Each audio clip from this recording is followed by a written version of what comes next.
I am literally eating away the inside of my tire. Rainy day at the shop. Let's go, boys. I think we actually mitigated a bit of the flooding issues, by the way. Random thing to point out, but got these little things and we're still testing. I have this dilemma, guys, and I don't know if I want your opinions or not, but my R33. I haven't driven it in years, and I probably won't because it's too valuable. The chassis itself has like 35,000 miles on it, and at this point, it's so mint, it's basically a collector's item. I don't have a need for it anymore, but I don't know what to do. There's probably someone that has the money for it that would probably buy it if they knew about it, but it's so hard to sell cars these days, and it's hard to just get reach for somebody who might have the money. So I have well over 60 grand into this car. Give you like a little example. The R33 GTR front clip, especially painted with this version lip, which is insanely rare. This front clip is like 15 grand. Engine itself, with all the work it has done to it, you can't get an RB25 that's fully built with all the oil drain stuff done to it. You know, the big turbo ECU, you can't get that any less than like 20 grand now. Literally steering wheel forward on this car, minus the wheels and suspension, this car's got like 35 grand. Not to mention, it's a super low mileage car, 0 cracks on the dash, mint interior, everything works, AC, heat, fresh midnight purple paint, custom molded over fenders, R32 GTR wing with the gurney flap. Dilemma is, do I part it out, which I would hate to do, but that's the only way I think I can get money for it, or should I just try and I risk just listing on Marketplace, getting 100 laugh reactions and selling it for bottom dollar and losing money on it.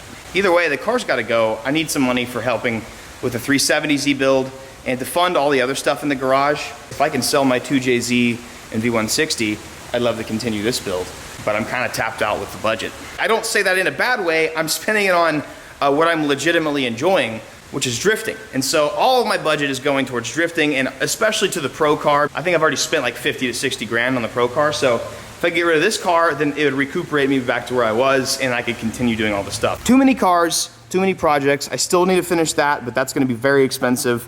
I need to get rid of this chassis because I got the 370, and then like I'm never gonna get rid of this car unless, you know, Jaren wants to get rid of it, but I don't even think I'd let her do that. Don't wanna get rid of the R34, and I certainly don't wanna get rid of the Sport Cross. And then we got the giveaway 330, which we're doing a bunch of suspension work to right now. I don't make as many videos per week, so I feel the need to give a bit of an update before we start on anything. I'd like to see some comments. Let me know what you think. Ladies and gentlemen, it's time for you to grow up and make some big girl, big boy decisions. One of those big boy, big girl decisions is getting yourself the right mattress. I've been working with Helix Sleep for some time now. I actually want to say it's been 3.5 years. We have slept on their Moonlight Luxe for that long, and I absolutely love it.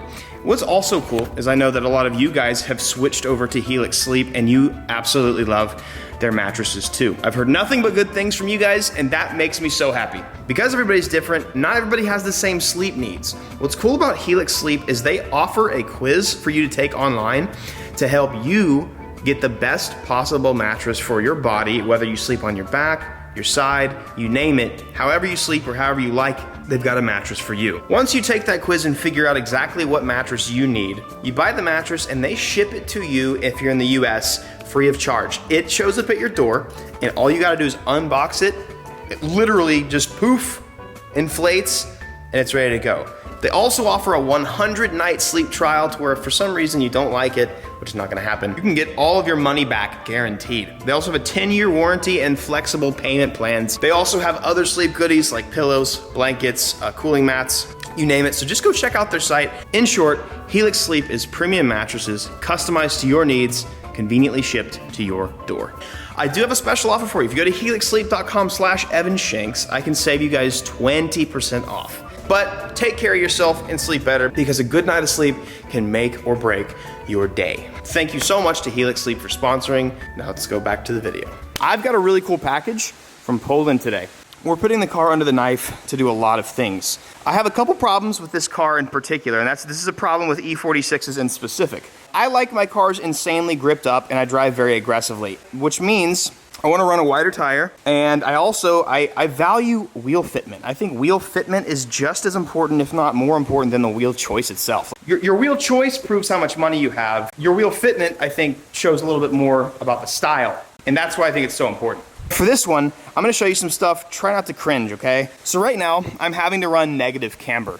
and it's not good, and I'll tell you why. Here's my tire from last event. I only have 1.5 degrees of negative camber in the rear, and I'm still only using about 60% of the tire. But I have so much tread left here, and I see that as a huge waste of money. I'm really truly running a 225 when I want to be running a 245, 255. Plus, even with my fenders pulled, and I've actually hammered out the inside of this because the E46 curves in and it's really dumb, I'm actually rubbing the lettering off of my tires even with this negative camber. So I really need wider fenders back here.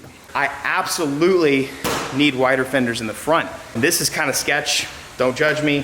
These wheels, they've always been a temporary setup on this car. I wanted to make that clear at the very beginning. I think I did. One of the hardest things to calculate in drifting is fitment on the front of your car. Because for one, all angle kits poke out differently. They add different amounts of camber. They operate differently under lock.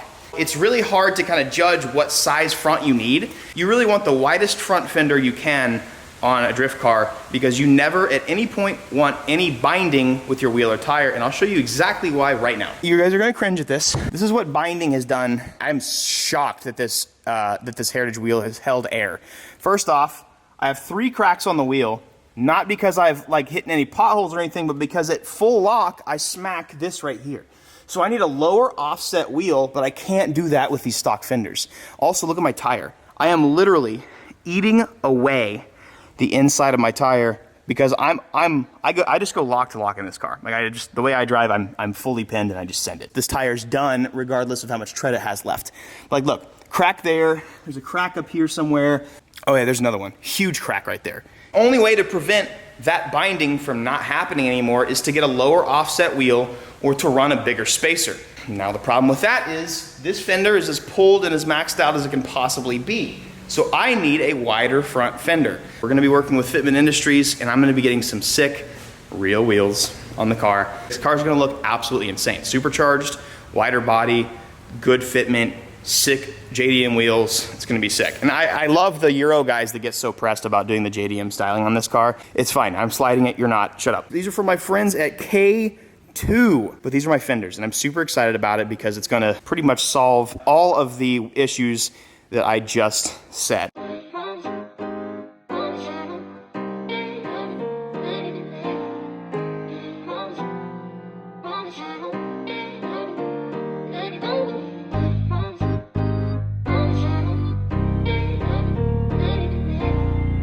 These actually are plastic. They're not fiberglass, which is super ideal. It'll be a lot harder to break them. ABS's. I like the vents. That's gonna be really sick. What I do like about this is it still utilizes like the stock metal, so it keeps its structure really well. It kind of just like pops on here. Okay, so I'm gonna have to do some cutting first. I might just seriously get the Sawzall and then cut a little slot. But so I'm gonna probably just make a nice little cut here. Probably do a nice little cut all along here, and then smooth it out over here, and boom. Now it ain't much, but it's honest work. Like I said, it's not much. It makes all of the difference. I have a wheel that I can test fit that's gonna be about the same that I'm gonna be running, and we're gonna check that out today.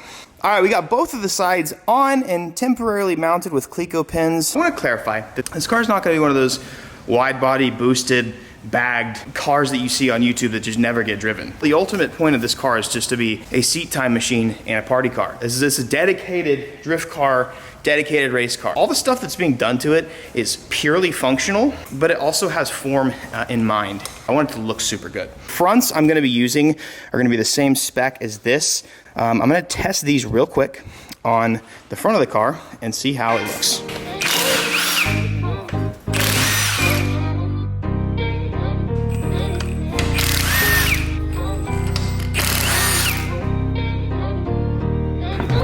Look at that. What in the world? I'm binding on the body. The wheel needs to poke out more, but I couldn't poke out anymore. And what are you doing? You can see it. And it's cutting itself on that, inside of that. Oh my gosh. So I probably could get on the lift and hammer that in a little bit just so it doesn't ever happen again. That is an odd thing to have right there. But crack, crack. Yeah, so this wheel's never gonna be, it's still holding air, like better than some of my 3-piece wheels do. That's insane. Also, the more I look at it, the more I see. For the record, I've seen so many real wheels, like Graham Lights, Volks, do exactly this while drifting. The heat, the pressure, I mean, especially when you bind with your body and you smack something, that happens very easily. It's very common actually. but not, this is bad for sure. Gotta fix this. I'm never gonna use this wheel again. So I have these on, these are temporary. These are the ones I use for rears. They're not perfectly hub centric. They're only 15 mil as well. I think I'm gonna do 20 mil. I'm gonna try this. These are 9.5 plus 12, and that should give me plenty of clearance. Oh, okay. I need 15 mil spacers, but that's money. Could actually run a smaller front tire. I think these are 235s. I don't know if I want to go down to a 225. Here's one of the reasons why I wanted to do this like wide body. I had this intention from the beginning. This body gets very wide and aggressive, and a lot of people didn't like it. The BN style, you know, the pokies right here, it was like about as wide as the wheels went. I think body kits should never exceed the width of how like wide the track width of the car is. And now that I have this, you can see that my wheel pokes out well beyond the side skirt, the bumpers, and so it ends up working a lot better when the body's a little wider and the wheels poke out further than the body. Even I got to the point where I was like, this kit's a little too aggressive for stock body. Knowing that I was gonna do this the whole time, you know, I was just being patient. A lot of people just didn't know that. That's gonna be poked out a ton now. Low offset, so that wheel was, this wheel was an 8.5 plus 35, which effectively made it a plus 20. This being a 9.5 plus 12 with a 15 mil makes it a -3. You add an inch, so it's a 9.5 instead of an 8.5, you divide 25, it's like 13.7 millimeters, so you add 13 to that. We're a little bit lower offset than this still, so it should be perfect. It should be right on the money. Meanwhile. This is the last thing I'm gonna say because I'm talking a lot this video, but a lot of you guys will notice, and a lot of these drift cars with big angle kits, they cut their front fender. The reason why is because these wheels have to poke out so far to not bind with the body that, as you can see right here, I'm already binding with the body kit. That makes sense. I've always wondered that. If you haven't already, go look at all the drift cars you see, all the bumpers are cut in the front. Talked to my friend Mike at Diaz, FD Pro Spec driver. All you guys might know him. I was asking him because he's the E46 guy. I was like, dude, how do I get this to fit? And he's like, yeah, you have to hammer in the whole fender well. I'm gonna have to do a little bit more clearancing. Problem now is I can't go any higher offset because it's gonna bind with the back of the frame. I can't go any lower offset because it's gonna start hitting things. And yeah, so I'm tapped out with angle. That's insane. I mean, but that's also full lock. And I'll be at full lock a lot more with power too, so you gotta keep in mind. Now looking at this, I'm nowhere near the frame. I think we're good. Like and subscribe if you love me, and make sure the notification is on. I have not said like and subscribe, I don't think, since like 2010. So like and subscribe. It feels weird to say that, but YouTube wants us to do it now. Daily advice for you guys. I'm still gonna do that every day. If you've had it before and you want it again, do what you had to do before to get it. A lot of us will get complacent, we'll get comfortable with our lifestyles, we'll change up how we do things, what we do, we'll get too comfortable. And it's like, you know, sometimes we have to get kicked in the butt to get our drive back. We'll fall flat on our back, on our face, whatever. That's what it takes to kind of get back on our feet and to get and achieve what we need to do to get where we want to be. And so that's what I want to tell you guys today. If you want what you used to have, do what you did before to do it again. Have an amazing day. Super stoked for the BMW. This car's my favorite for sure. I love this car so much. See you guys next video. Peace.